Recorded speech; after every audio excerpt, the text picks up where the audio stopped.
Bismillahirrahmanirrahim. Assalamualaikum warahmatullahi wabarakatuh. Hamdan wa syukran lillah. Salata wa salaman ala rasulillah.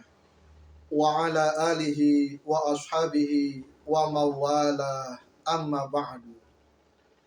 Para pemirsa yang dirahmati oleh Allah subhanahu wa ta'ala, Rasulullah Shallallahu Alaihi Wasallam sangat senang bergaul dengan para sahabatnya, dan beliau pun sangat mencintai para sahabat. Begitupun tentunya para sahabat kepada Rasulullah Shallallahu Alaihi Wasallam. Bukti kecintaan Rasulullah Shallallahu Alaihi Wasallam kepada para sahabatnya, beliau senantiasa membimbing dan menasehatinya supaya senantiasa berada dalam jalan yang diridhoi oleh Allah Subhanahu wa taala. Sehingga Rasulullah Shallallahu alaihi wasallam baik ketika dalam perkumpulan ataupun ketika bersama sahabat-sahabat tertentu, beliau senantiasa memberikan petuah-petuahnya, nasihat-nasihatnya, dan wejangan-wejangannya sebagai pedoman dalam menjalani kehidupan ini, dan tentunya adalah kehidupan yang barokah yang berada dalam ridho Allah Subhanahu wa taala. Sebagaimana suatu hari beliau menasehati dan mewasiatkan kepada salah satu sahabatnya yang bernama Abu Dzar Al-Ghifari. Ketika itu beliau menasehati sahabat Abu Dzar Al-Ghifari dengan 3 amalan atau 3 perkara. Sebagaimana sabda Rasulullah Shallallahu Alaihi Wasallam yang diriwayatkan oleh Imam At-Tirmidzi, ittaqillaha haitsuma kunta wa atbi'is sayyi'atal hasanata tamhuha wa khaliqin nasa bi khuluqin hasanin. Bertakwalah kamu kepada Allah dimanapun kamu berada. Iringilah setiap kejelekan dengan perbuatan baik, dan pergaulilah manusia dengan akhlak yang baik, dengan akhlak yang mulia. Dalam hadis ini, sebagaimana saya sampaikan di awal, Rasulullah Shallallahu Alaihi Wasallam menasehati sahabatnya yaitu Abu Dzar dengan 3 macam nasihat.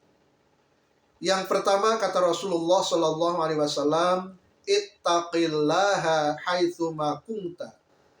Bertakwalah kamu kepada Allah dimanapun kamu berada.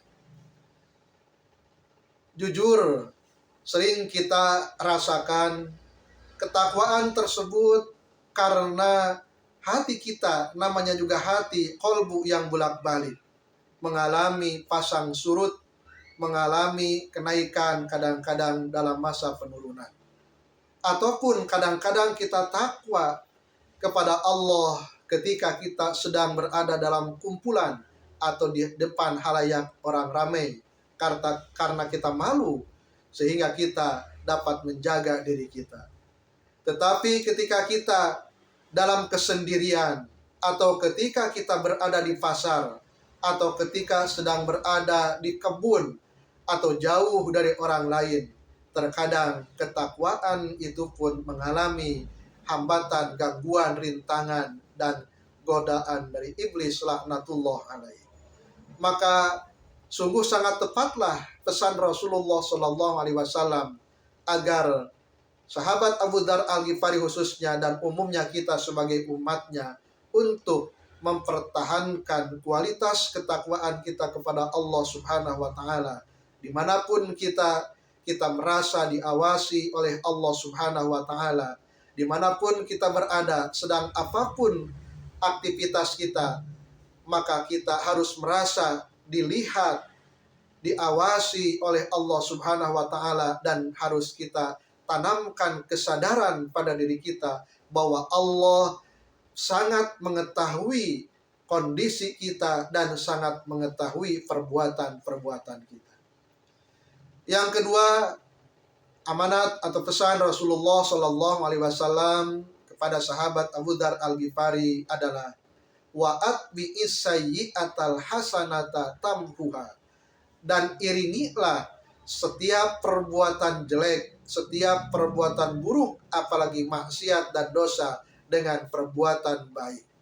Artinya, ketika kita merasa dalam sehari semalam telah melakukan perbuatan jelek, perbuatan buruk, bahkan perbuatan yang dilarang oleh Allah Subhanahu wa Ta'ala, maka kita harus mengiringinya minimal dengan mengucapkan istighfar, memohon ampun kepada Allah, mengucapkan astagfirullahaladzim, dan bertobat kepada Allah Subhanahu wa Ta'ala.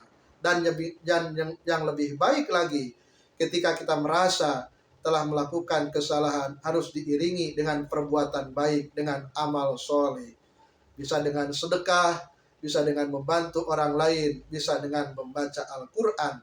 Yang intinya, setiap perbuatan baik tersebut, setiap amal soleh tersebut akan menghapus kesalahan-kesalahan yang telah kita lakukan.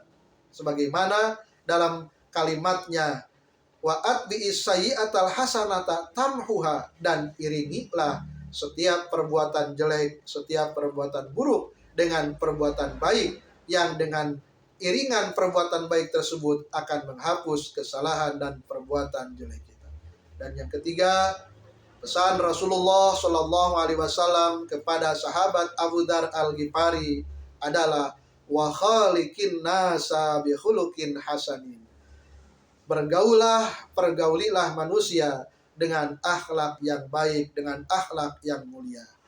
Ini sangat penting karena kita dalam kehidupan ini tidak dapat memisahkan diri. Kita tidak dapat hidup dengan sendiri, tetapi saling membutuhkan satu sama lain.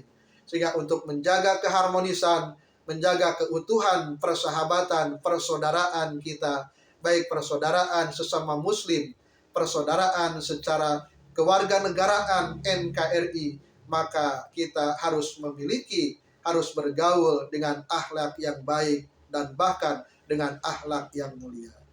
Itulah para pemirsa yang dirahmati oleh Allah Subhanahu wa Ta'ala, 3 pesan yang sangat penting, pesan nasihat wasiat Rasulullah SAW kepada sahabatnya Abu Dzar Al-Ghifari, dan umumnya kepada kita sebagai umat Rasulullah Sallallahu Alaihi Wasallam. Semoga kita dapat mengamalkannya dan semoga bermanfaat. Wassalamualaikum warahmatullahi wabarakatuh.